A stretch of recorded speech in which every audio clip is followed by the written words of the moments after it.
शुक्लां भरधरं विष्णुं शशिवर्णं चतुर्भुजं प्रसन्नवदनं ध्यायेत् सर्वविघ्नोपशान्तये।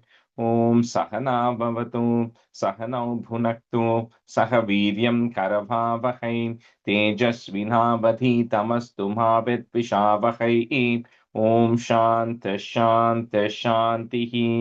अगजानन पद्मार्कं गजाननमहर्निशम् अनेकदन्तं भक्तानाम् एकदन्तमुपास्महे। श्रीमहागणपतये नमः। गुरवे सर्वलोकानां विषजे भवरोगिणां निधये सर्वविद्यानां श्रीदक्षिणामूर्तये नमः। अस्मद्गुरुचरणारविन्दाभ्यां नमः। वसुदेवसुतं देवं कंसचाणूरमर्दनं देवकी परमानन्दं कृष्णं वन्दे जगद्गुरुं। ज्ञानानन्दमयं देवं निर्मलस्फटिकाकृतिम् आधारं सर्वविद्यानां श्रीहयग्रीवमुपास्महे। श्रीहयग्रीवमूर्तये नमः। सरस्वति नमस्तुभ्यं वरदे कामरूपिणि विद्यारम्भं करिष्यामि सिद्धिर्भवतु मे सदा। श्रीमहासरस्वत्यै नमः। उमाकोमलहस्ताब्जसम्भावितललाटकं हिरण्यकुण्डलं वन्दे कुमारं पुष्करश्रयम्। வெற்றிவேல் முருகனுக்கு ஹரஹரோஹரா. லோகவீரியம் மகாபூஜ்யம் சர்வரக்ஷாகரம் விபும் பார்வதி ஹிருதயானந்தம் சாஸ்தாரம் பிரணமாம்யகம். சுவாமியே சரணமையப்பா. வாகர்த்தாவிவ சம்பிருக்தௌ வாகர்த்த பிரதிபத்தயே ஜகதः பிதரௌ வந்தே பார்வதி பரமேஸ்வரௌ. ஸ்ரீ பார்வதி பரமேஸ்வராभ्यां நமः. कोमलं पूजयन् वेणुं श्यामलोऽयं कुमारकः वेदवेद्यं परं ब्रह्म तस्मै श्रीगुरवे नमः। अस्मद्गुरुचरणारविन्दाभ्यां नमः। श्रीकृष्ण गोविन्द हरे मुरारे श्रीनाथ नारायण वासुदेव। श्रीकृष्ण गोविन्द हरे मुरारे श्रीनाथ नारायण वासुदेव। श्रीकृष्ण गोविन्द हरे मुरारे श्रीनाथ नारायण वासुदेव। पीताम्बरं करविराजितचक्रशङ्खकौमोदकी सरसिजं करुणासमुद्रं राधासहायम् अतिसुन्दरमन्दहासं वातालयेशम् अनिशं हृदि भावयामि। कृष्णो रक्षतु मां चराचरगुरुः कृष्णं नमस्ये सदा। कृष्णेनैव सुरक्षितोऽहमसकृत् कृष्णाय दत्तं मनः। कृष्णादेव समुद्भवो मम विभो कृष्णस्य दासोऽस्म्यहम्। कृष्णे भक्तिरचञ्चलास्तु भगवन्। हे कृष्ण तुभ्यं नमः। श्रीगुरुवायूरप्पा शरणं। नम्राणां सन्निधत्ते सततमपि पुरस्तैरनभ्यर्थितानपि आर्तान् कामानजस्रं वितरति परमानन्दसान्द्रां गतिं च।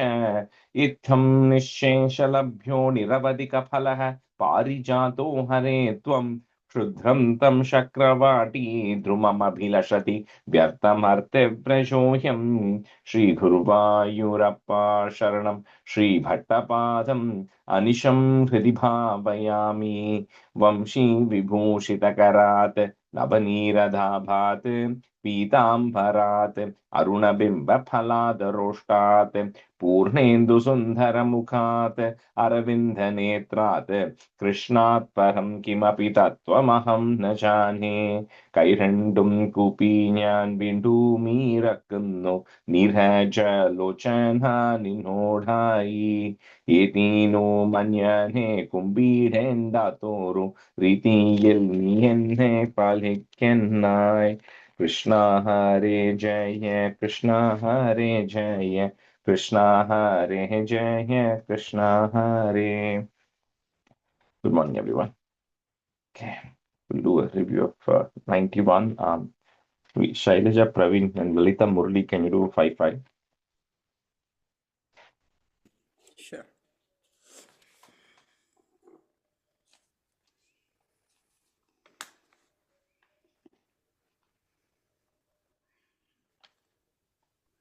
Rajesh, can I do the second half? Yeah, I think Lalita is doing the first one, right, Lalita? Sure. Okay. Bhakti Mahatvam, Dashakam 91.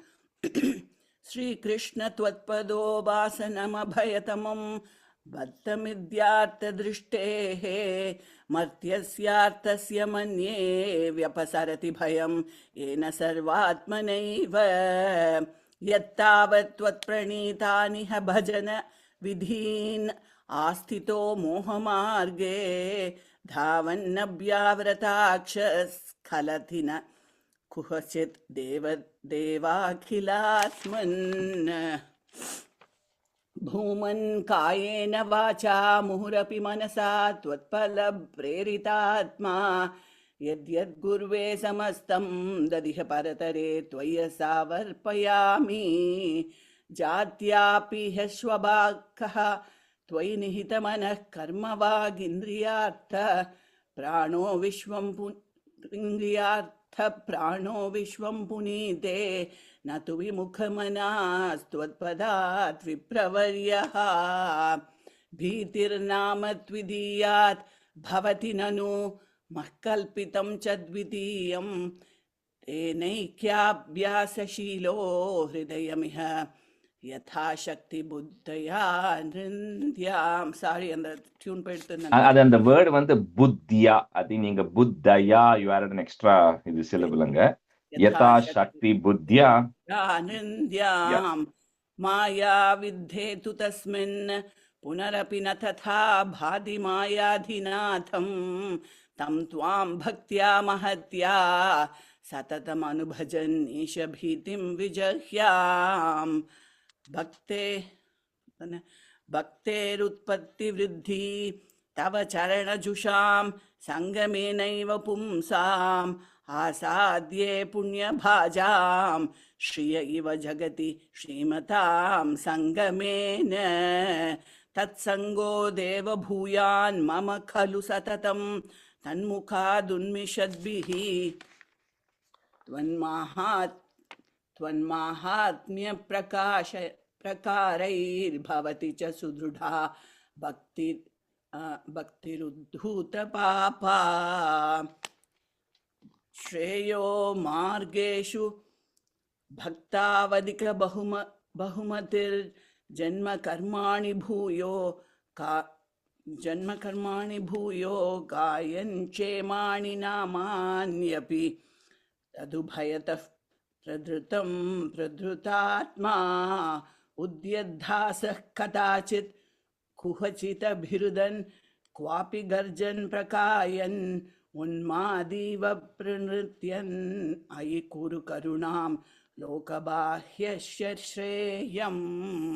Last लोकबाह्यश्चरेयम्. भूतान्येतानि भूतात्मकमपि सकलं पक्षिमत्स्यान् मृगादीन् मर्त्यान् मित्राणि शत्रूनपि यमितमतिस्त्वन्मयान्यानमानि त्वत्सेवायां हि सिद्ध्येन्मम तव कृपया भक्तिदार्ढ्यं विरागस्त्वत्तत्त्वस्यावबोधोऽपि च भुवनपते यत्नभेदं विनैव नो मुह्यन् शुत्रिडाद्यैर्भवसरणिभवैः त्वन्निलीनाशयत्वात् चिन्ता सातत्यशाली निमिषलवमपि त्वत्पदात् प्रकम्पः इष्टानिष्टेषु तुष्टिव्यसनविरहितो मायिकत्वावबोधात् ज्योत्स्नाभिस्त्वन्न केन्दोः अधिकशिशिरते नात्मना सञ्चरेयम् भूतेष्वेषु त्वदैक्यस्मृतिसमधिगतौ नाधिकारोऽधुना चेत् त्वत्प्रेम त्वत्कमैत्री जडमतिषु कृपा द्वित्सु भूयादुपेक्षा अर्चायां वा समर्चा कुतुकमुरुतरः श्रद्धया वर्धतां मे त्वत्संसेवी तथापि द्रुतमुपलभते भक्तलोकोत्तमत्वम् आवृत्य त्वत्स्वरूपं क्षितिजलमरुदाद्यात्मना विक्षिपन्ति जीवान् भूयिष्ठकर्मावलिविवशगतीन् दुःखजाले क्षिपन्ति त्वन्मायामाभिभून्मामयि भुवनपते कल्पते तत्प्रशान्त्यै त्वत्पादे भक्तिरेवेत्यवददै विभो सिद्धयोगी प्रबुद्धः दुःखान्यालोक्य जन्तुष्वलमुदितविवेकोऽहम् आचर्यवर्यात् लब्ध्वा त्वद्रूपतत्त्वं गुणचरितखदात्युद्भवद्भक्तिभूमा मायामेनां तरित्वा परमसुखमये त्वत्पदे मोदिता हे तस्यायं पूर्वरङ्गः पवनपुरपते नाशयाशेषरोगान्. Brahmane Namaha. Both of you did really well. I know that was a tough Dasakam. 92 also will be hard. Okay. All right. So we'll start. Let me see who I have today. Jyoti Chandranji, you can be a student, and Shubha Hari, you can be a student. Okay. So 91 we saw was purely the Bhakti Yoga, focus on devotion. So, which, we all still have life to do, right? We still have family to take care of. So, this is Karma Mishra Bhakti Swarupa Varnam. So, how do you now live a life where Bhakti combined with Karma, right? So, it's a combination of Karma Yoga and Bhakti Yoga to some extent. Stanza 1. Vedhai sarvani karmani apalaparataya varnitaniti bhudva tani tvayarpitani vahi samanucharan yani naishkarmyamisha ma bhut vedhai nishiddhe kuhachidapi manah karma vacham pravrittir durvarjam chedavaptam tadapi khalu bhavatyarpahe chit prakashe. So, it starts with first, like about the rituals, right? Now, when they say Vedas here, of course, it means the Vedas text, but the Vedas also have prescriptions of how you need to do several things, right? So because we always say, oh, Shastram is saying this, Shastram is saying this, right? So we always refer to some source which says how we need to live our life or lead our life. So it says, at first, the initial look, it feels like the Vedas, seem to prescribe that you do certain things to get certain results, right? So you do this, you get good karma, right? But it says the actual deep meaning of the Vedas is actually not that, because there's a conversation when it happens deep conversation between Narada and Vyasa, where Narada says, if somebody who's not materially renounced, which a lot of us are, right? We're not materially renounced.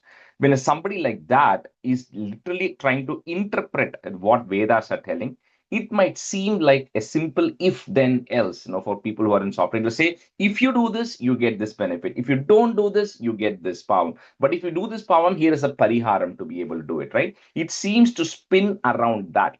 See, this is because of which the people who follow it end up getting into a rut of trying to feel that I am going to do this because I'm going to get this benefit. Right? I'm going to go to the temple and break a coconut because I feel I'm going to get this result, right? So it kind of starts becoming that, and he says that is not the true intention of the Vedas, and that is not how anything in this world works either. But we are all conditioned to think like that because we all end up interpreting Vedas without materially giving up things. We are too early adopters of Vedas, right? So it says that is the problem. By itself, Vedas are not wrong, but the interpretation of the Vedas ends up taking people into wrong direction, because of which they're getting stuck into this rut of doing things, expecting something in return.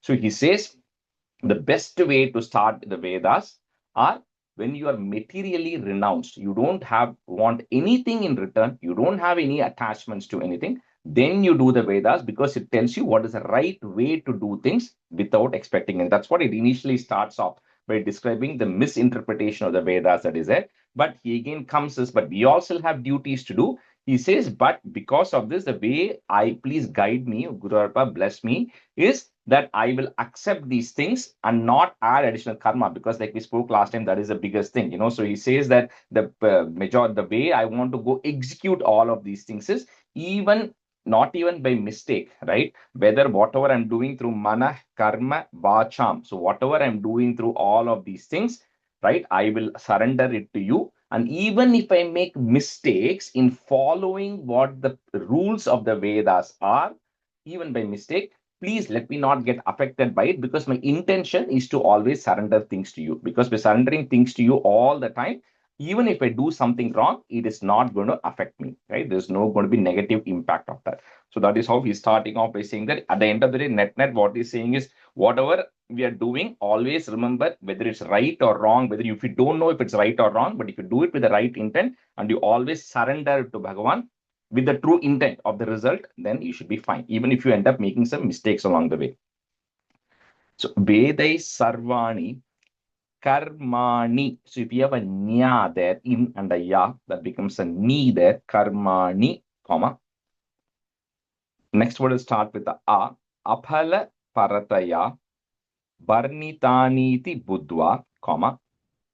Tani Tvayarpitanyeva Ki Samanucharan, comma. Yani Naishkarmyamisha. So, Tvai Arpita. I'll always surrender everything of this to you.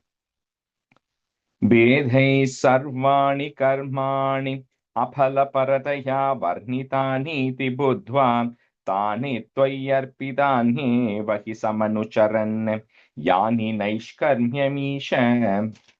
Rajeshji, so karmani and then comma. Is it comma? Comma, Or yeah, comma, and then Aphala Parataya. Sri Krishnaya Parabrahmane Namaha. Vedai sarvani karmani aphala parataya varnitani ti buddhva tani tvayarpitanyeva hi samanucharan yani naishkarmyamisha. Vedai sarvani karmani aphala parataya varnitani ti buddhva tani tvayarpitanyeva hi samanucharan yani naishkarmyamisha. वेदै सर्वाणि कर्माणि अपलपरतया वर्णितानीति बुद्ध्वा तानि त्वय्यर्पितान्येव हि समनुचरन् यानि नैष्कर्म्यमीशा. वेदैः सर्वाणि कर्माणि अपलपरतया वर्णितानीति बुद्ध्वा तानि त्वय्यर्पितान्येव हि समनुचरन् यानि नैष्कर्म्यमीशा. Ma Bhut Vedair Nishidhe Kuhachidapi, comma. Manah, put a ich sound, manah karma vacham. Then at the end of that line, put a plus. So karma vacham pravrittir durvarjam chedavaptam, and then a comma. So first line after kuhachidapi, third line comma. Fourth line after chedavaptam, comma. Tadapi khalu bhavat yarpaye chit prakashe. Ma bhut vedhair nishidhe kuhachidapi manah karma vacham pravrittir durvarjam chedavaptam tadapi khalu bhavat yarpaye chit prakashe.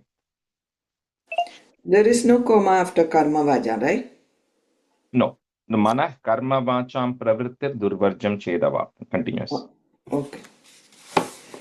Ma bhudvedairnishithe kuhachidapi manah karma vajam pravrittir durvarjam chedavaptam tadabi khalu bhavatyarpaye chit prakashe. Ma bhudvedairnishithe kuhachidapi manah karma vajam pravrittir durvarjam chedavaptam tadabi khalu bhavatyarpaye chit prakashe. मा भूद्वेदैर्निषिद्धे कुहचिदपि मनः कर्मवाचां प्रवृत्तैर्दुर्वजं चेदवाप्तं तदपि खलु भवत्यर्पये चित्प्रकाशे. I think I messed up the tune. Yeah, keep a second time, I'll see where, yeah. मा बुद्वेदैर्निषिद्धे कुहचिदपि मनः कर्मवाचां प्रवृत्तैर्दुर्वर्जं चेदवाप्तं तदपि खलु भवत्यर्पये चित्प्रकाशे. Correct. And the last word, third line, last word, pravrit, it and ti. So manah karma vacham pravrittir durvarjam chedavaptam. Then it'll land. Okay. So here, like I always give this a good test to people, even including me, I always clarify that. So, it says that the because we don't want, like we saw in the last team, even good karmas are bad because you still accumulate karmas, which means you have to be born again to enjoy that good karma, which means you'll end up committing more bad karma. So I always, even to myself, I always say, every day you pick one thing that you have really done helping others, whatever you do to help others. It could be your family, right? Or you do something to the society. And then you are going to get some good karma in return. But take a conscious step and say, I don't want any good karma from that. And I surrender it to you. Krishna, I'm surrendering this karma to you. I don't want any benefit from whatever I did today. And see if you can at least do one every day. It's very hard because we all expect things in return for what we do, right? So it's very easy to say in karma yoga that that I'm just going to surrender everything, kayena vacha, but it's very hard to actually do it. So at least you do one a day. It's a pretty good start of doing one item which you expect, which you're going to get a good benefit, but actually say, I don't want any good benefit out of this. I want no benefit out of this, right? So this is what he's saying. You have to do that, but it is very hard. Answer Rajeshri, I two. have one quick question. For pravrittir, is it pravrittir or just Pra- pravritti? because the ir is coming in the next line. If you see the next line when you join it, the durvarjam also has a ir there. So when you join those two things, there is a ir that comes to the end of pravritti. Pravrittir durvarjam. Because I Or don't in case have you the have a ir. visarga, do you have a visarga? No, Pravrittihi. just a dash. I just Yeah, have but look at the next line. Which language are you following? in Sanskrit, but it's Oh, so then you durvar. should have a ir on top of the du. There should be a line on top. No, I have durvarjam.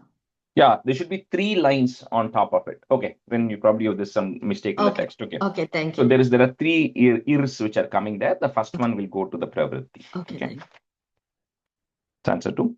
Yastvanyah karma yogah tava bhajanamayastattra chabhishtamurtim hridyam satveka rupam drishadi hridi mridi kvapi va bhavayitva pushpair gandhair nivedhyairapi cha virachitaihi shaktito bhakti putaihi nityam varyam saparyam vidadadhai vibho tvat prasadham bhajeyam.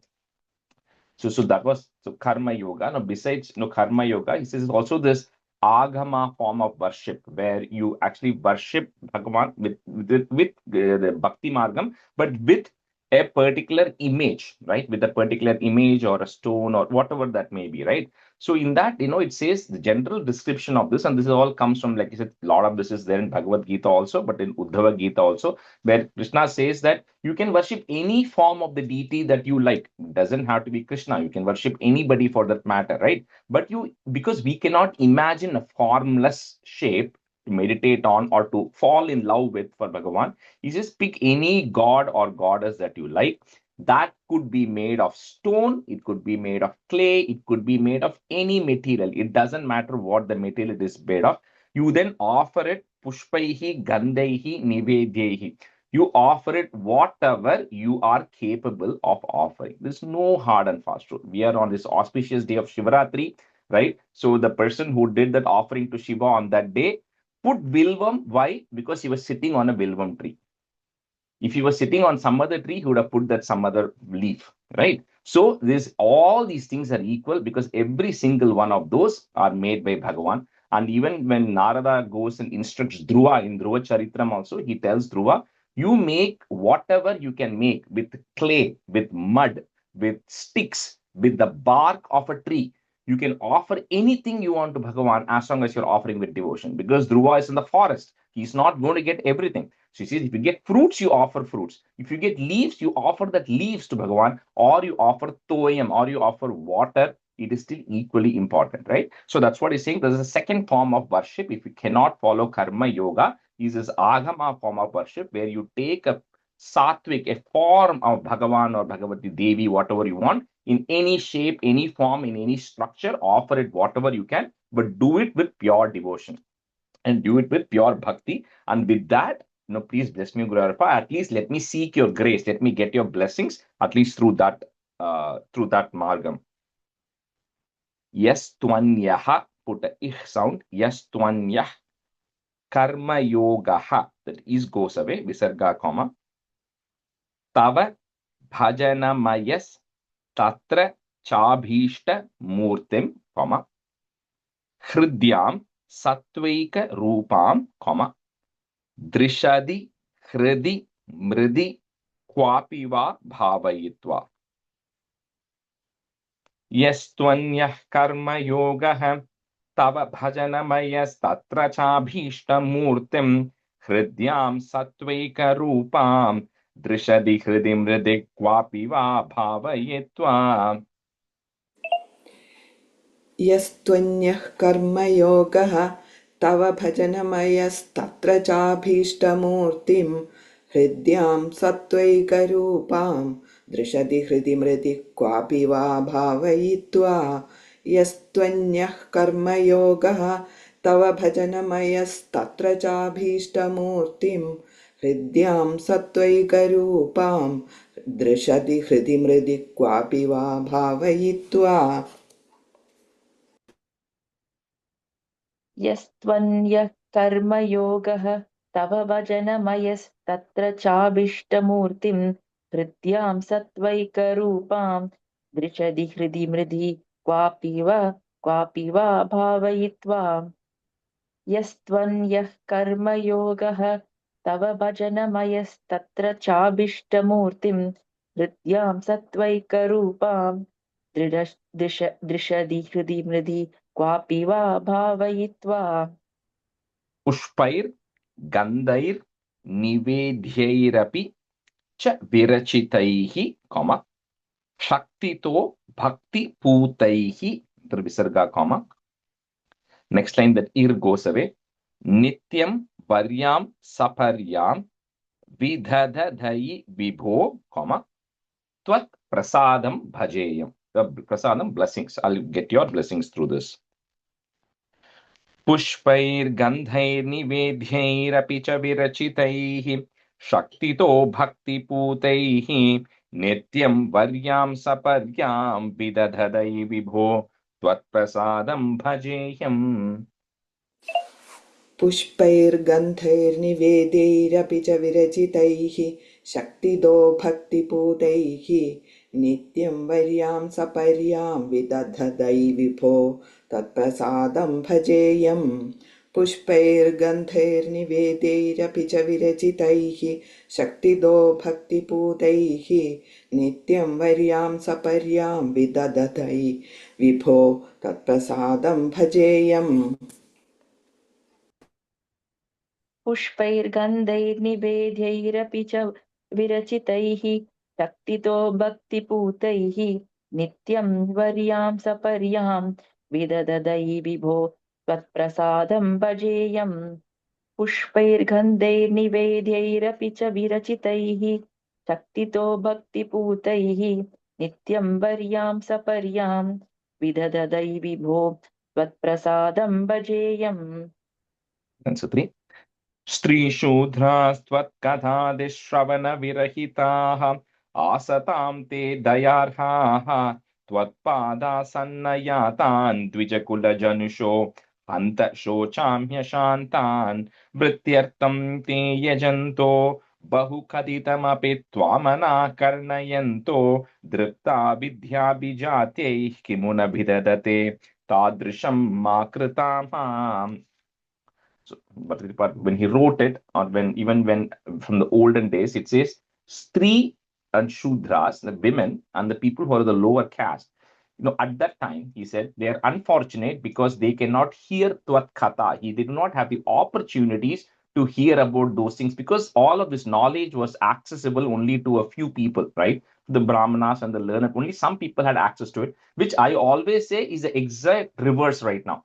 Like you go to anything, when we do a Chandi Homam, I can get 50 women to come and chant Devi Mahatmya. I cannot get 10 men to come and do homams, right? So it's the exact opposite right now. But the point was, there are a lot of people, whether it be women then or it be a lot of anybody right now, who may not have access to hear your stories, who may not have access to learn about you and to do all of these things, which is unfortunate for people who don't have access. But he says the biggest issue are the people who are Dvija Kula Janusha, are the people who are twice born, referring to Brahmanas, not just anybody who wears a punal, the people who have access to these things, who put it to waste. So people who at least have access to it, they should consider themselves blessed that they have access to information, they have access to hearing your stories. But instead of putting it to good value, what they do is they try to monetize it, right? They try to sell all of these things, which ends up because now they get materially attached. Because now everything they're doing on the religious side is to make money. Now, of course, you have to make money to survive. So nobody says don't make money for the priest. That's not the intention here. But the intention cannot be to commercialize it, right? If you put it the right way, you have to monetize because you have to make money, right? To live. So people who are misusing it, because of this, of Vedic or of prescribing different things and then making money, he says all of that is the unfortunate. And he says, please make sure that I do not get sucked into that. So Ma Kritamam, so Grupa, please bless me so I don't get into the wrong tactics of trying to mint people for money through religious means, right? So that is a prayer, because at the end of the day, he says that if you have access to something that is good, benefit everybody, but of course you have to survive as well, right? So Stri Shudras Twat Kathadi Shravana Virahitaha, add a visargan comma, Virahitaha, Asatam Te Dayarhaha, add another visargan comma there. And the next line, if you have a is, that goes away. Twat Padasanna Yatan Dvija Kula Janusho, comma, Hanta Shochamya Shantan. स्त्रीशूद्रास्त्वत्कथादिश्रवणविरहिताः आसतां ते दयार्हाः त्वत्पादासन्नयातान् द्विजकुलजनुषो हन्त शोचाम्यशान्तान्. स्त्रीशूद्रास्त्वत्कथादिश्रवणविरहिताः आसदां ते दयार्हाः त्वत्पादासन्नयातान् द्विजकुलजनुषो हन्त शोचाम्यशान्तान्. स्त्रीशूद्रास्त्वत्कथादिश्रवणविरहिताः आसदां ते दयार्हाः त्वत्पादासन्नयातान् द्विजकुलजनुषो हन्त शोचाम्यशान्तान्. स्त्रीशूद्रास्त्वत्कथादिश्रवणविरहिताः आसतां ते दयार्हाः त्वत्पादसन्नयातान् द्विजकुलजनुषो हन्त शोचाम्यशान्तान्. The second line, first word, Tvat Padasanna Yatan. Okay. स्त्रीशूद्रास्त्वत्कथादिश्रवणविरहिताः आसतां ते दयार्हाः त्वत्पादसन्नयातान् द्विजकुलजनुषो हन्त शोचाम्यशान्तान्. Brityartam te yajanto, comma, Bahu Katitamapi Twam, you can break it that ma if you want. Twam anakarnayanto, comma, Dripta Vidyabhijatyehi, put a H sound, Vidyabhijatyehi Kimuna Vidadate, comma, Tadrisham Ma Krita Mam. Vrityartam te yajanto Bahukatitamapi Twamanakarnayanto Dripta Vidyabhijatyehi Kimuna Vidadate Tadrisham Ma Krita Mam. व्यत्यर्थं ते यजन्तो बहुकथितमपि त्वामनाकर्णयन्तो दृप्ता विद्याभिजात्यैः किमुन विदधते तादृशं मा कृथा माम्. व्यत्यर्थं ते यजन्तो बहुकथितमपि त्वामनाकर्णयन्तो दृप्ता विद्याभिजात्यैः किमुन विदधते तादृशं मा कृथा माम्. Jyoti, the third line, first word is vr sound. Vrityartam. Oh, I have vyat. Okay. I have Vrityartam. vyat. Oh, okay. Vrityartham. Okay. I have vityartham. Okay. वृत्त्यर्थं ते यजन्तो बहुकथितमपि त्वाम् आनकर्णयन्तो धृप्ता विद्याभिजात्यै किमु न विदधते तादृशं मा कृता माम्. So third line, last word, Shubha. Tvam anakarnayanto. त्वामनाकर्णयन्तो. Yeah. वृत्त्यर्थं ते यजन्तो बहुकथितमपि त्वामनाकर्णयन्तो तृप्ता विद्याभिजात्यै किमु न विदधते तादृशं मा कृता माम्. That's all. ராயஸ்ரீ எனக்கு ஒரு டவுட். Ah, இப்போ நீங்கள் சொன்னீங்களோ அந்த மாதிரி லைக்கா அவளோட வயிற்று பழப்புக்காக பூஜையெல்லாம் பண்ணி வைக்கிறா அப்படிலாம் சொன்னீங்களோ அப்படி இருக்கிறப்ப இப்போ இருக்கிற இந்த ஐ மீன் எஸ்பெஷலி இன் யூஎஸ் நான் இங்கே பார்க்கறது எல்லாத்துக்குமே பூஜைக்கு இவ்வளோ காசு அவ்வளோ காசு அப்படின்னு சொல்லிட்டு அவள் வந்து ஒரு இது பண்ணி தானே இது பண்ணுறா. அப்போ அதெல்லாமும் அதில் வருமா? இல்ல that's it. They have to survive, right? If you are a priest, you have to make money, right? How else will you survive, right? The point is not saying that you cannot charge. The point is, like I said, don't like mint money like unnecessary. Chumma vandu nariya. I'm talking about people who like say, oh, just go do this, just because they can make money, right? Um, so that is the purpose, right? I mean, as a priest, that is their duty. So they are kind of the people who have to do it and tell us, right? So teachers are there who teach, right? So but they have to also live. So the point there is not to make money out of that. The point there is to say not to unnecessarily mint and commercialize and put it in the wrong way, right? Wrong intention of it. Adnanga. There's always a boundary, right? In any work you do, there's always that boundary of doing it the right way and then crossing the boundaries, right? All of that. Stanza 4.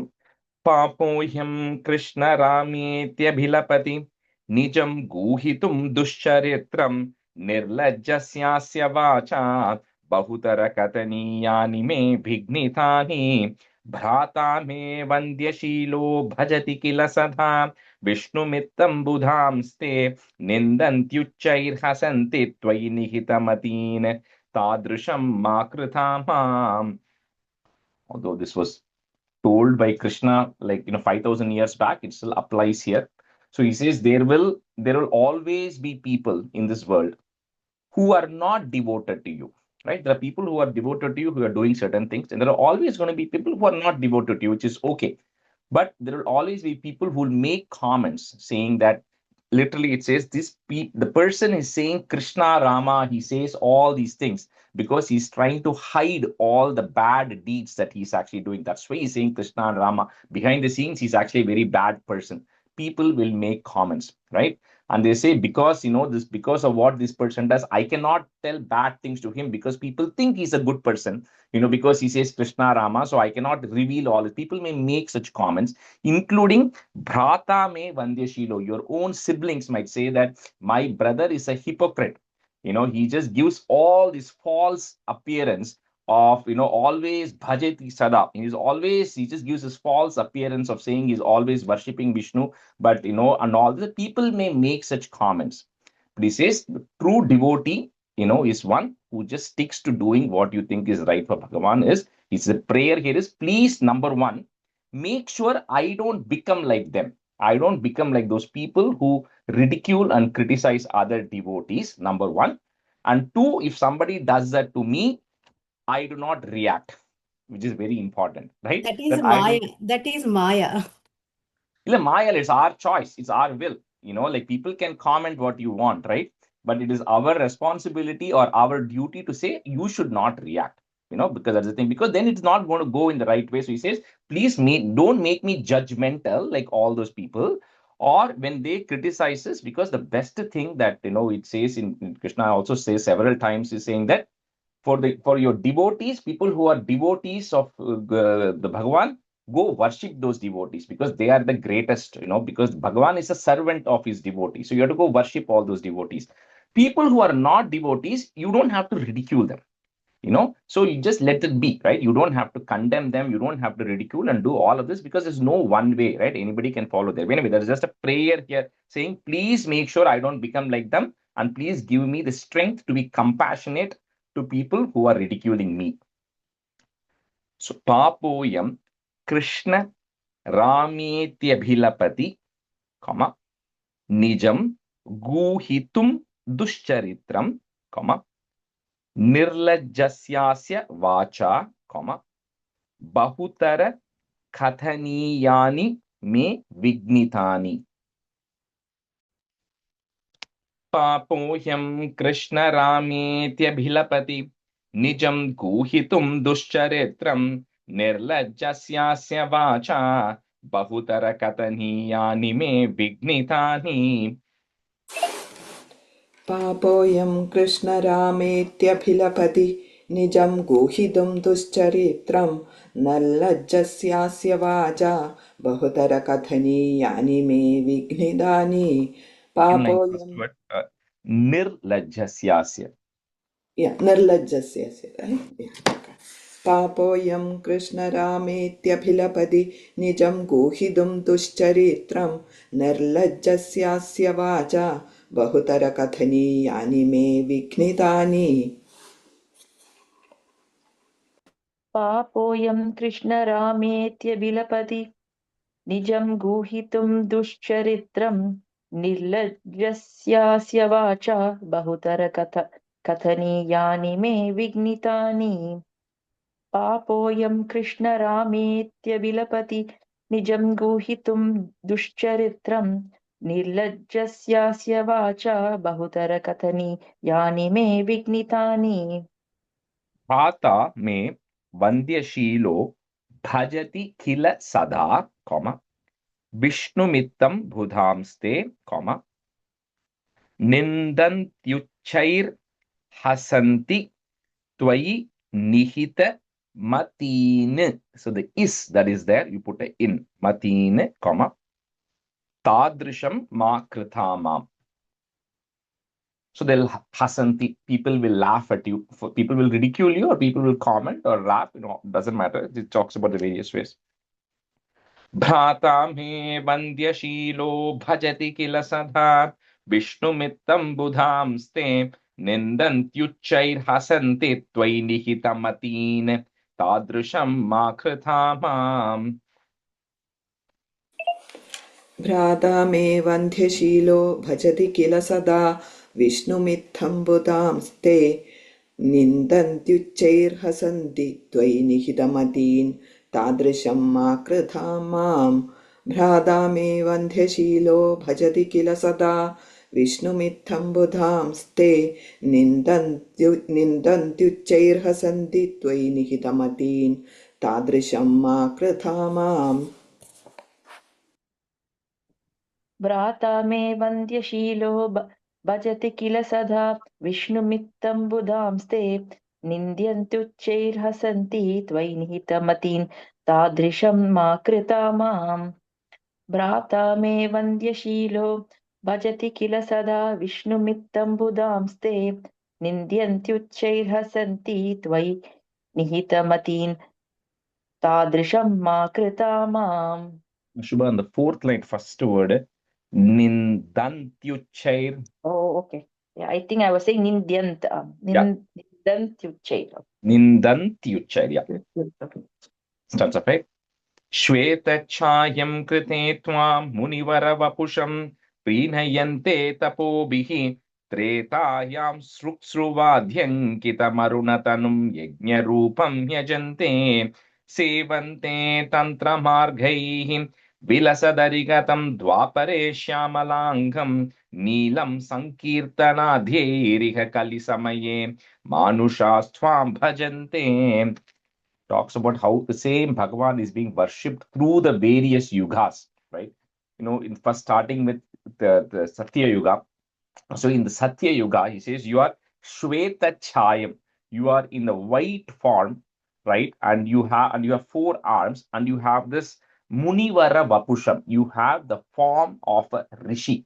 So you are in that form. That's the form that people worship you, where you have, there's, like what a rishi will be with matted hairs and all of that stuff. And in that is the form that everybody worship you, and they worship you with better control of their senses. That is the Satya Yuga. That is how people had better control of their senses, and they used to worship you in that way.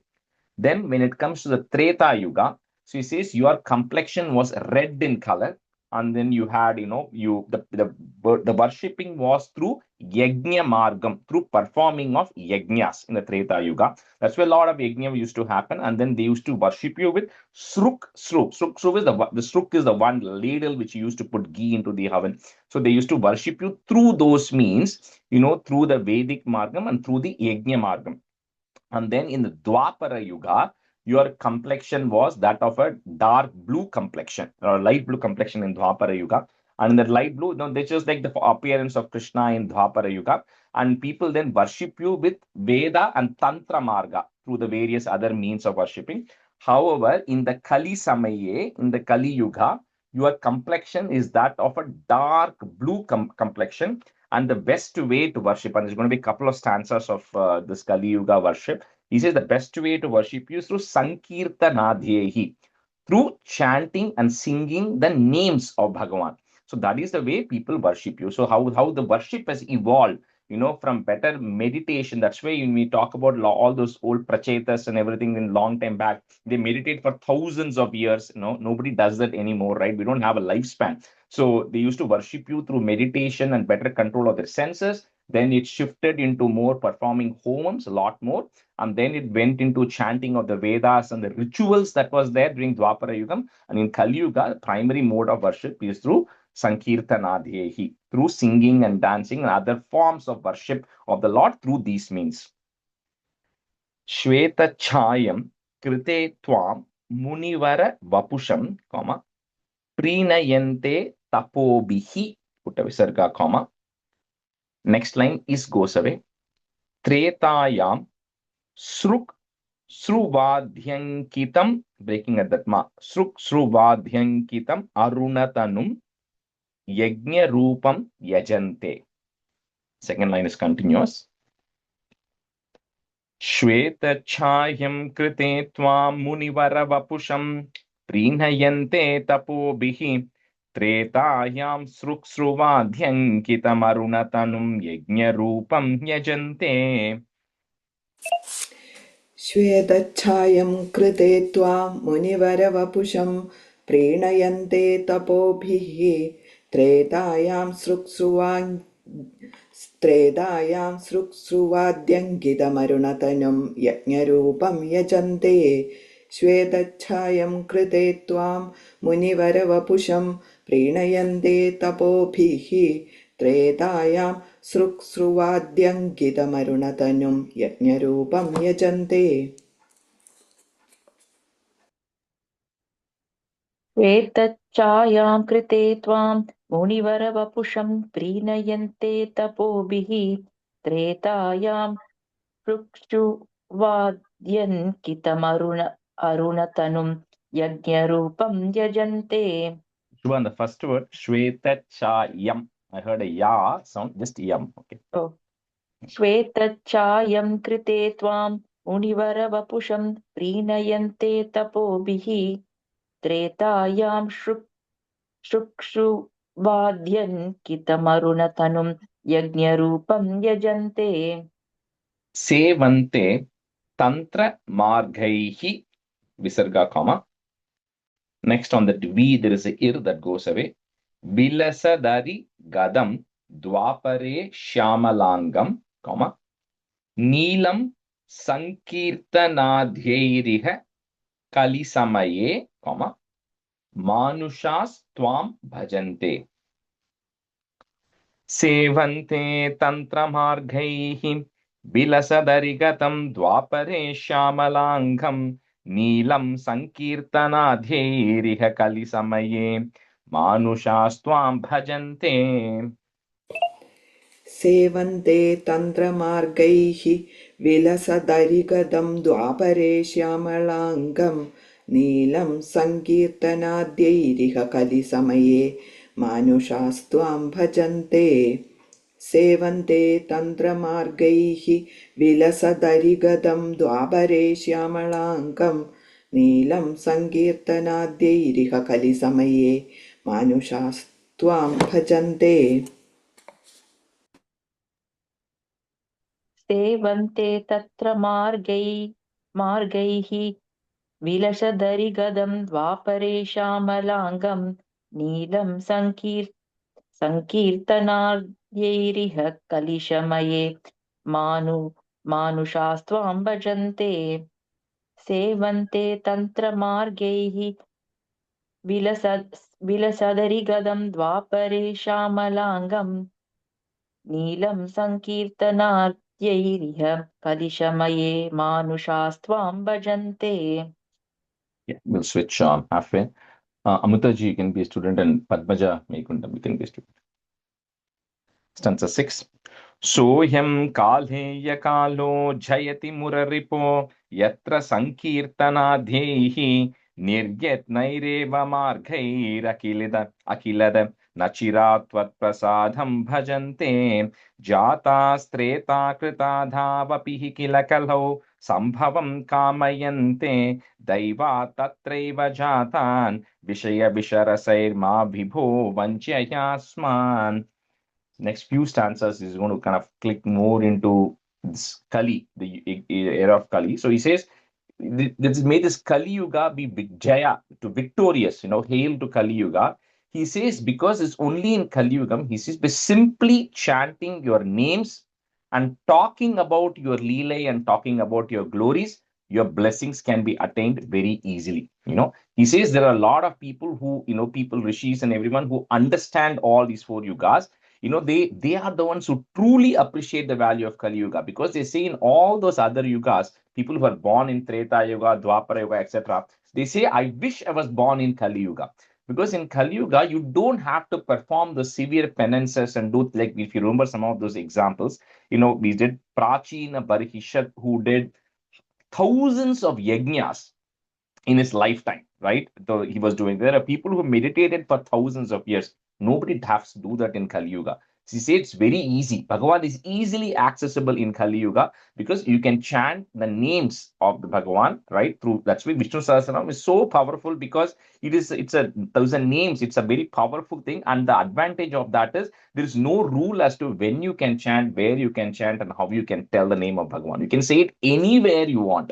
There's absolutely no restriction. If you're performing Homam, if you're chanting Vedas, then there are restrictions of how you need to do things, where you can do it, when you can do it. But to say the name of Bhagavan, you can be in your deathbed, you can be in the hospital, you can be in the bathroom. There's absolutely no restrictions, right, of how you can say the names of Bhagavan. It is so easily accessible in Kali Yuga. So that's what he's saying. So that's why Kali Yuga is blessed. However, he says the challenge with Kali Yuga is there are a lot of distractions which are available. One can easily get distracted. Your senses go out of control in Kali Yuga compared to other yugas, right? So it's always the pros and cons, right? So that's where the free will is there of how you decide to use your senses in the right way. So he says that's the advantage of Kali Yuga. It's easily accessible, but it has a lot of distractions. So please bless me, so I put my senses in the right direction and not let it wander and waste the opportunity of being born in Kali Yuga.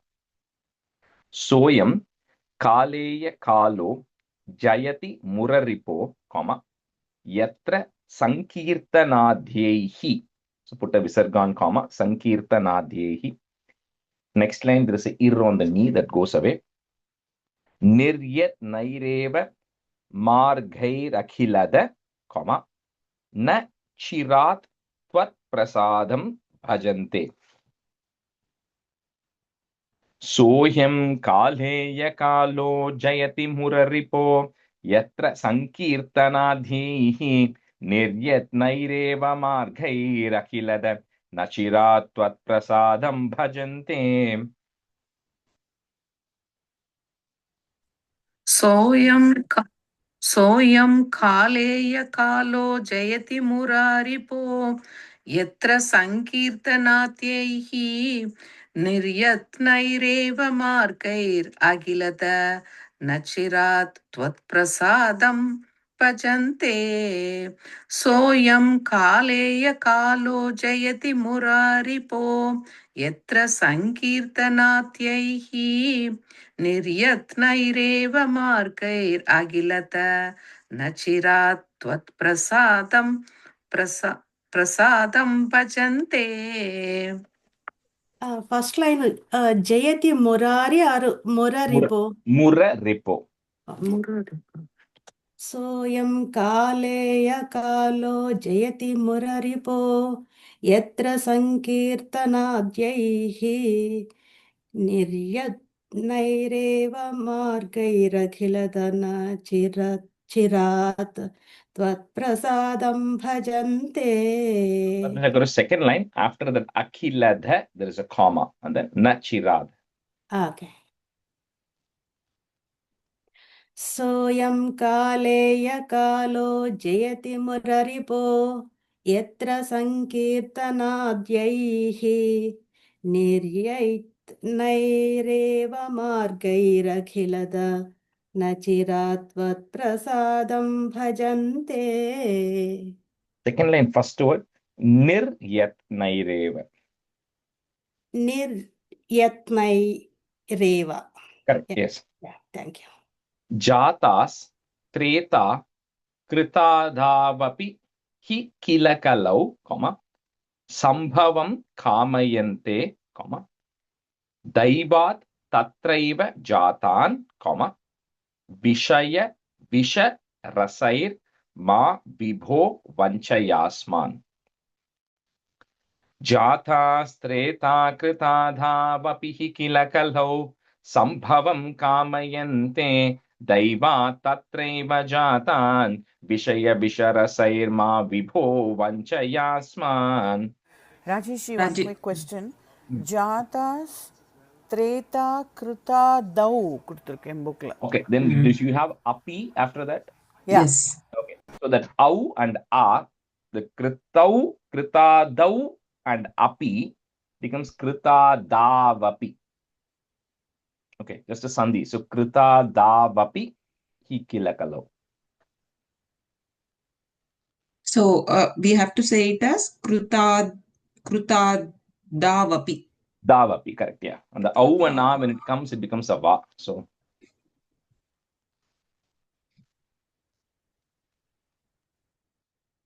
go ahead, Amutaji, you're unmute.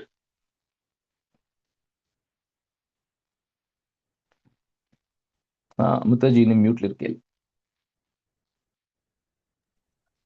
जातास्त्रेता कृता दौ अपि हि किल कलौ संभवं कामयन्ते दैवात् तत्रैव जातान् विषय विशरसैर्मा विभो वञ्चयास्मान्. And Amutaji, and the third line there, krita dau and api irundunaka, we just merged it into krita davapi. Krita davapi. Okay. Davapi. Davapi. Okay. Jatas krita davapi hi kila kalau sambhavam कामयन्ते दैवात् तत्रैव जातान् विषय विशरसैर्मा विभो वञ्चयास्मान्. जातास्त्रेता कृता दावपि हि किल कलौ सम्भवं कामयन्ते दैवात् तत्रैव जातान् विशरसैर्मा विभो वञ्चयास्मान्. जातास्त्रेता कृता दावपि हि किल कलौ सम्भवं कामयन्ते दैवात् तत्रैव जातान् विषय विशरसैर्मा विभो वञ्चयास्मान्. Santasame. Bhaktastavat kalau syuh dramila bhuvitato bhurishastatra chochaihi kaverim tamraparnim anukila kritamalam cha punyam pratichim hamamappetadantar bhavamapi cha vibho किंचिदंचत्रसं त्वय्याशा पाशे निबध्य भ्रमयन भगवन् पूरयत्वन्निषेवाम्. So it says in Srimad Bhagavatam, it said that in the Kali Yuga, because it was written long time back, in the future, there are going to be a lot of devotees who are actually going to be born in a certain belt of of South India, right? And that's where the majority of the great devotees are going to come. And they say these devotees are going to be focused around the rivers, around this the Dravida Desha, which is the south of India, specifically around the rivers of Tamaraparni, Kritamala, which is Vaigai, and Payasvini. So multiple of these pious rivers, Kaveri, which are all there, that's going to have a lot of upsurge of devotees who are actually going to be coming, who are going to be born in that region. And we know, if you look at in the last 1,000, 2,000 years, the majority of those, the Karna, all these religious and spiritual things have kind of come from that region, right? So here, Bhatripad is saying, I too am born there. He was born there as well. But he says, just being born there doesn't mean you're automatically devoted. And doesn't mean if you're not born there, you're not devoted either, right? But he says, that's a place where a lot of those things are happening. And being born there, it's giving you an opportunity to get access to these things. He says, let me not put that to waste, right? So we all came from a place where we are growing up, we had access to all these things, which is positive. So our prayer here is, please, through Asha Pashair Nibhadya, through other desires and ropes of attachment which are actually there, make sure that my devotion is not getting distracted, and then I remain steady and firm in devotion to you. Bhaktas tavat kalau syuhu, put a visarga comma, syuhu. Next, on top of the dra, there is a ir that goes away. Dramila bhuvi tato bhurishas tatra chochaihi, comma. Kaverim tamraparnim anu kila kritamalam cha punyam pratichim. So that second line is together. Bhaktas tavat kalau syuhu Dramila bhuvi tato bhurishastatra chochaihi Kaverim tamraparnim anukila kritamalam cha punyam pratichim.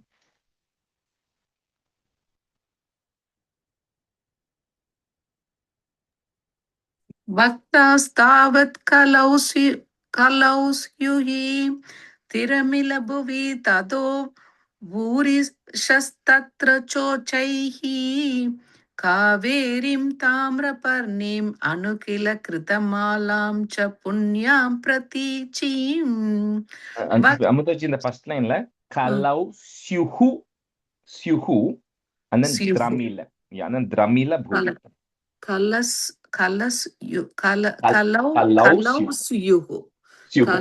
Kalau suyuhu tramila. Okay. Yeah. Bhaktas tavat kalau suyuhu tramila bhuvitado bhurisas tatra chochaihi kaverim tamraparnim anukila kritamalam cha punyam pratichim. Kaverim, oh, sorry. Bhaktas. Bhaktas. Bhaktas tavat kalau syuhu dramila bhuvi tato bhurishastatra chochaihi kaverim tamraparni manukila krutamalam cha punyam pratichim.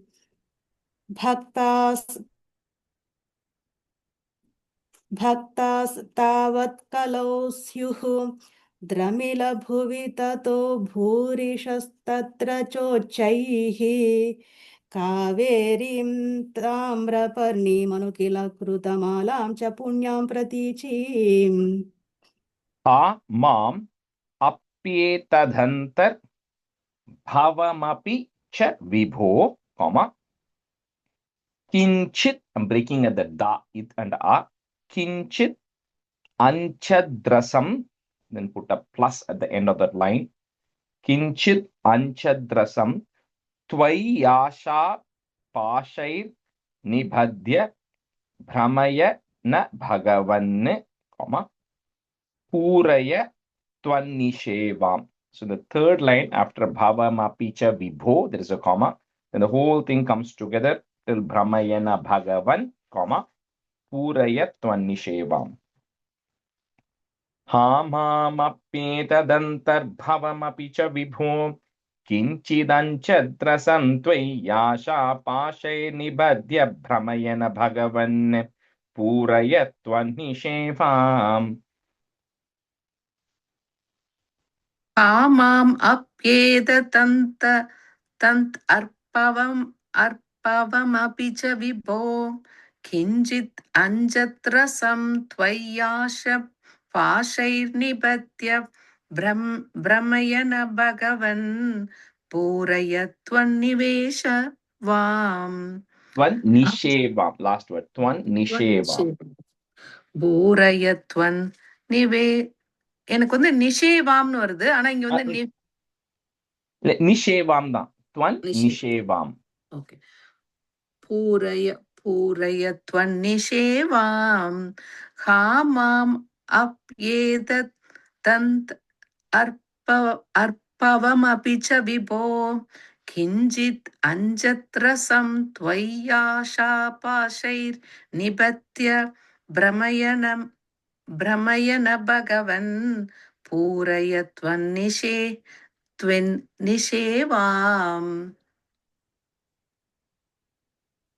हा मामप्येतदनर्भवमपि च विभो किञ्चिद् अञ्चद्रसं त्वय्याशापाशैर्निबध्य भ्रमयन भगवन् पूरय त्वन्निषेवान्.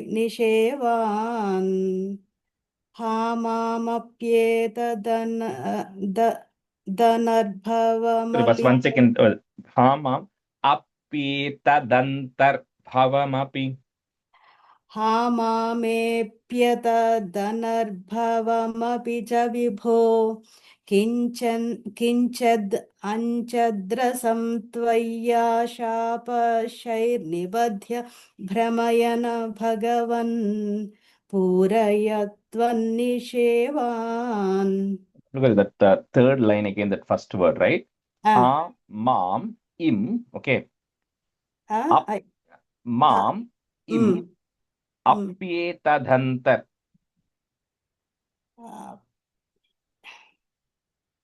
किञ्चिद् अञ्च No, not that. The beginning of the third line. The beginning of. No. Just repeat after me, right? Mam. Mam. Apyetadhantar. Mam apyeta. Mam apyetadhantar bhavamapi. Bhavamapi cha. Okay. இது நம்ம மாத்திரம்லாம் சொல்லலாம் இல்லையா, ஆசா பாசத்தினால ரொம்ப கட்டி போட்டிருக்கான்ட்டு. That's exactly the same thing, right? Yeah, the pasha refers to the rope, desires, ropes of desires, right? Essentially, in the literal translation of that, right? But at the end of the day, there's some free will, right? So while you might have all those asha, pasha, and everything, you still have a free will of what you want to do, right? So angada, the free will comes, Answer 8. दृष्ट्वा धर्मद्रुहं तं कलिमपकरुणं प्राङ् महीक्षित् परीक्षित् हन्तुं व्याकृष्टखड्गोऽपि न विनिहतवान् सारवेदी गुणांशात् त्वत्सेवाध्याशु सिद्ध्येत् असदिह न तथा त्वत्परे चैष भीरुः यत्तु प्रागेव रोगादिभिरपहरते तत्र शिक्षयैनम्. There's a beautiful story in Srimad Bhagavatam, which is condensed here. So when the transition was happening between Dwapara Yuga and Kali Yuga, that time Parikshit was the ruler. So Abhimanyu's son, right, Parikshit, to whom Srimad Bhagavatam was said. So he was wandering. So when everything was peaceful, right, it was still Dwapara Yuga coming to an end. He was the ruler of the entire place. Everything was good. So one day he sees atrocities happening of like a cow and a bull whose legs were gone, but the Shudra was still beating the cow up. So he's like, how is it possible? How can such atrocities happen in my kingdom? And then he comes to realize that it's a personification of Kali, who is in the form of a Shudra, beating Dharma out, right? And Dharma and Bhakti out. So then he says, this cannot happen. But it says, I cannot. This is Kali Yugam is going to come pretty soon. And all these things are going to happen. You cannot prevent it from happening, right? So Parikshit thought, because he was blessed by Krishna himself before he was born, he said, I want to avoid Kali Yugam come. So how can I eradicate all these atrocities? So Kali Yuga itself does not happen. And then he was advising, don't do that because Kali Yugam is really good, because that's where people can get access to, like we spoke earlier, very easily they get access to Bhagavan. But then Kali says, do not get rid of me, but I need place to stay. So Parikshit says, okay, I will give you 4 places where you can stay, which means when you say Kali can stay, that means 4 places where atrocities happen. So he then says beautifully that wherever there is gambling, wherever there is intoxication and drinking that is happening, wherever there is illicit desire, so non-extramarital affairs, all this illicit desire, prostitution, all of that, and wherever there is violence or animal slaughter. So he says these are 4 places, Kali, you sit, right? So anybody who is in those places is going to get grabbed onto Kali. For everybody else, it says that, okay, you have access. You're not going to get distracted. The Asha, Pasha, what we spoke about, you're not going to get distracted. But then now is the important one, which many of you may not like. So it says, Kali says, 4 is not enough. I need a 5th place. So Parikshit says, you can sit on top of gold. So he says, wherever there is gold, you go sit on top of it, right? Because once people get attached to it, it's very difficult to give it up. So these are the 5 places where he says, Kali, you go sit there, and anybody who goes and touches any of these 5 things are going to get distracted, right? Away from the core mission of the benefit of being born in Kali Yuga, which is easy access, easy opportunity to get liberation, but they're going to get distracted with it. So with that, that's a story which is being said here, right? And the next one is a little bit connected to it, but Drishtva dharma druham tam kalim apakarunam, prang mahikshit parikshit. Put a it at the end of that line, parikshit. Next word, if you have a double dha or whatever you have, it becomes a ha sound. Hantum vyakrishta khadgopi na vinihatavan, saravedi gunamshat. Drishtva dharmadruham tam kalimapakarunam prang mahikshit parikshite hantum vyakrishta khadgopi na vinihatavan saravedi gunamshat. दृष्ट्वा धर्मत्रिगं तं कलिमकरुणं प्राङ्महीक्षित् परीक्षित् हन्तुं व्याकृष्टकट्कोऽपि न विनिहतवान् सारवेदी गुणांशात् दृष्ट्वा धर्मद्रुहं तं कलिमपकरुणं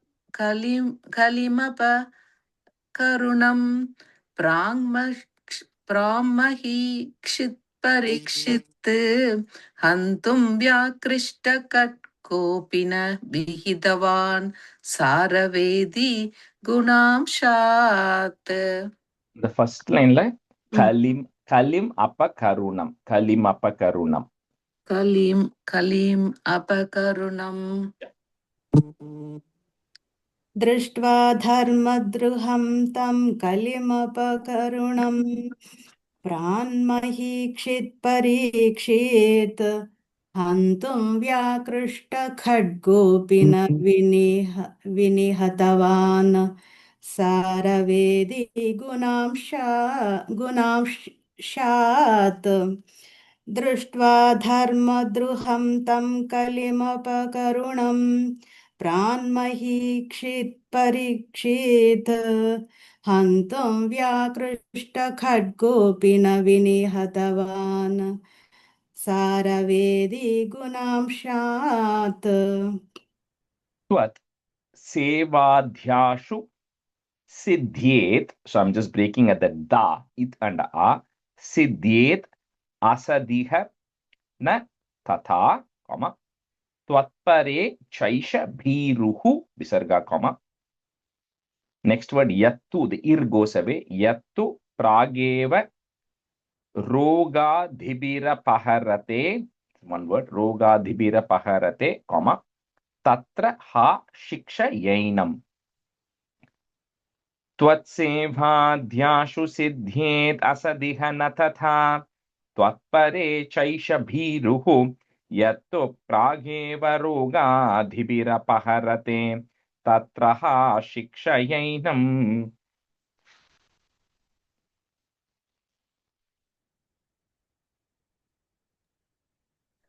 Okay. त्वत्सेवात्याशु सिद्धयेत् असदि हनतता त्वत्परे चैष पीरुः यत्तु प्रागेव रोगादिभिरपहरते तत्र हा शिक्षयैनम्. त्वत्सेवात्याशु सिद्धयेत् असिदिहनता असदिह असदिहनतता त्वत्परे चैष पीरुः यत्तु प्रागेव रोगादिभिरपहरते तत्र हा शिक्षयैनम्. तत्सेवाद्याशु सिद्ध्येत् असदिह न तथा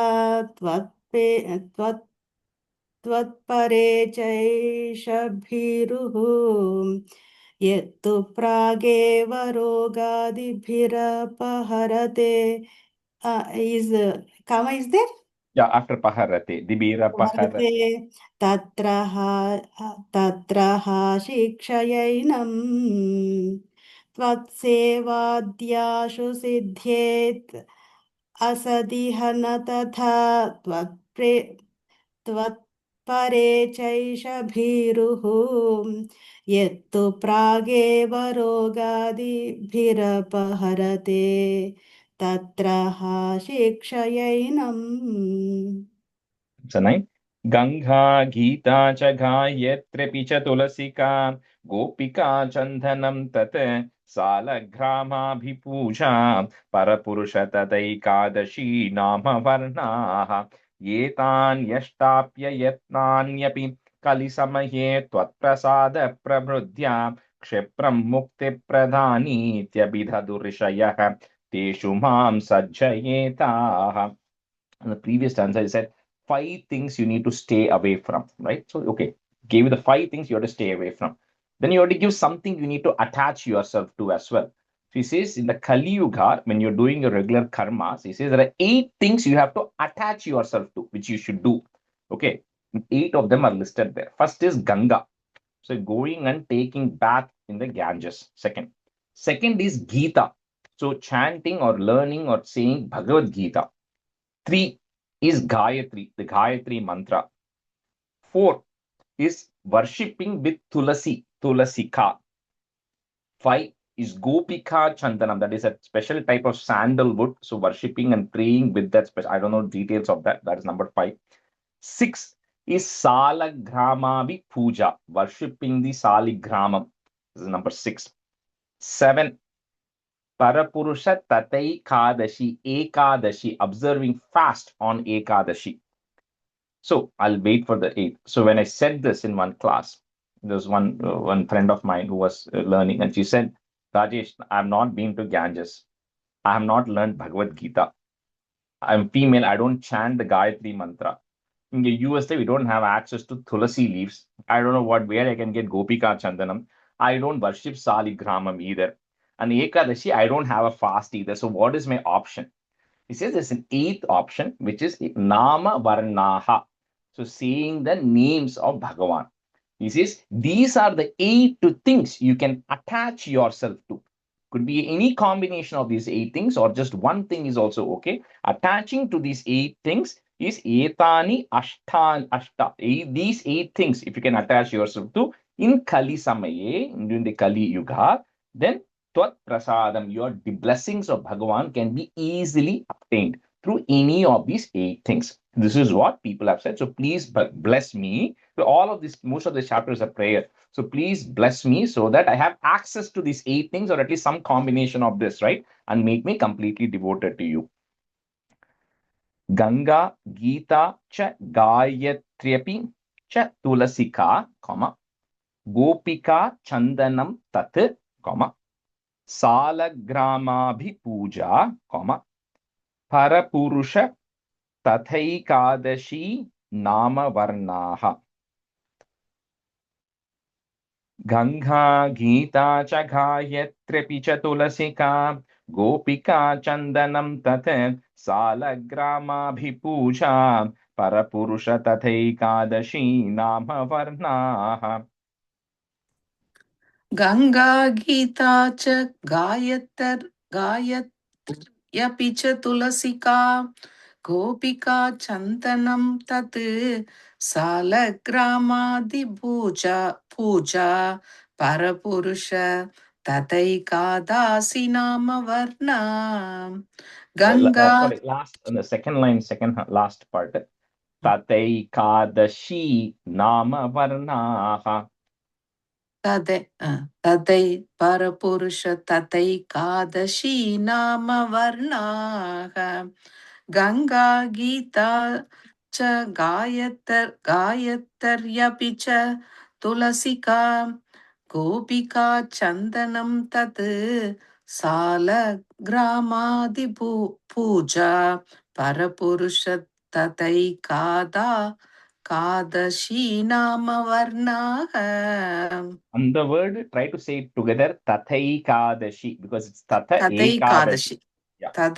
तदैकादशी तदैकादशी नाम वर्णाः गङ्गा गीता च गायत्री अपि च तुलसिका गोपिका चन्दनं तत् सालग्रामाभिपूजा परपुरुष तथैकादशी नाम वर्णाः गङ्गा गीता च गायत्री अपि च तुलसिका गोपिका चन्दनं तत् सालग्रामाभिपूजा परपुरुष तथैकादशी नाम वर्णाः Etan yashtapya yatnanyapi. So it cannot break that word.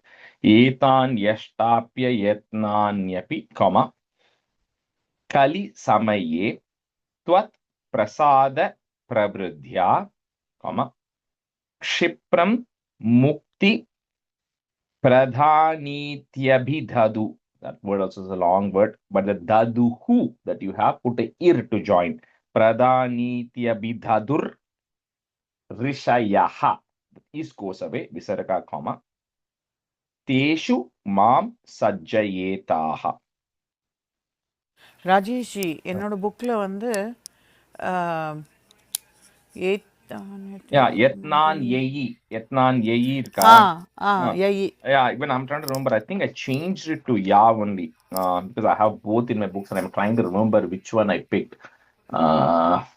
I think I changed it to Ya because I see it over. Okay, so yeah, so that one we'll change it to Yatnan Yeyi in the third line.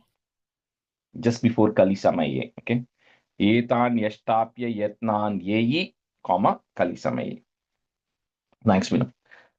एतान्यष्टाप्य यत्नान्यै कलिसमहे त्वत्प्रसादप्रवृद्ध्या क्षिप्रं मुक्तिप्रदानीत्यभिधदुर्षयः तेषु मां सज्जयेताः.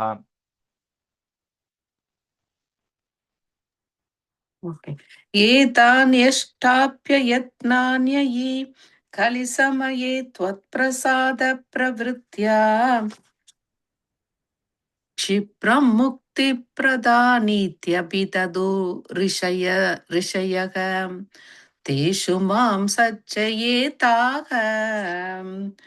एतान्यष्टाप्य यत्नान्यै कलिसमये त्वत्प्रसादप्रवृत्त्या क्षिप्रं मुक्तिप्रदानीत्यभिददुर्ऋषयः तेषु मां सज्जयेताः.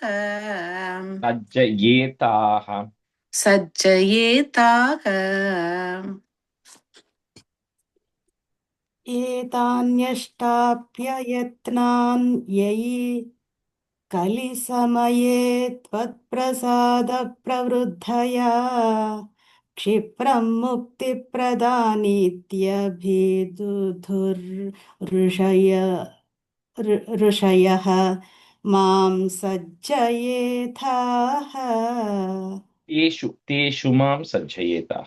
तेषु मां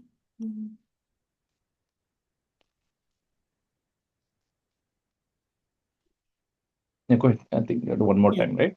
एतान्यष्टाप्ययत्नान् ययि कलिसमये त्वत्प्रसादप्रवृद्धया क्षिप्रं मुक्तिप्रदानित्यभिदुधुर्ऋषयते मां सज्जयेथाः The fourth line, Rishayaha, that is goes away. ऋषय Rishayaha, comma, then ऋषयः ते मां teshu mam. Yeah.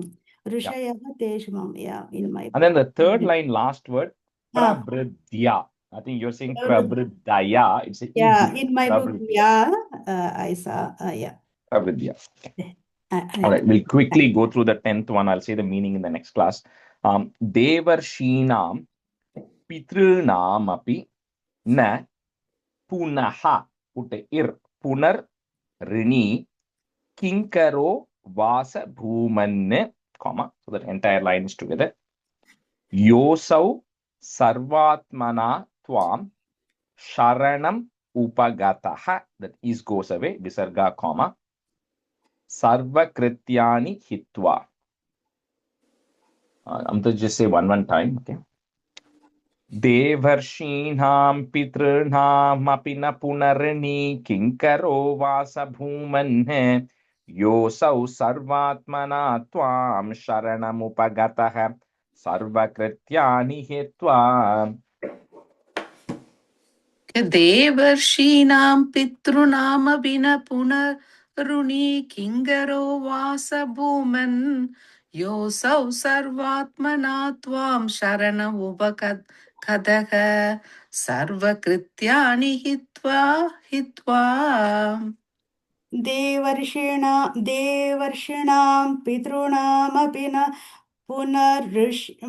पुनर्ऋणि किङ्करो वास भूमन् योऽसौ सर्वात्मना त्वां शरणमुपगतः सर्वकृत्यानि हित्वा Tasyotpannam vikarmapyakilam. So put a im there. Vikarmapyakilam, comma. Next word starts with a. Apanudasyeva chitta stitas tvam, comma. Tanme papota tapan, comma. Pavanapurapate rundhi bhaktim praniyaha. Tasyotpannam vikarmapyakilam apanudasyeva chittastitastvam tanme papotatapan pavanapurapate rundhi bhaktim praniyaha. तस्योत्पन्नं विकर्माप्यखिलम् अवनुतस्येव चित्तस्थितस्त्वं तन्मे पापोत्ततापान् पवनपुरपते रुन्धि भक्तिं प्रणीयाः तस्योत्पन्नं विकर्माप्यखिलम् अपनुदस्येव चित्तस्थितत्वं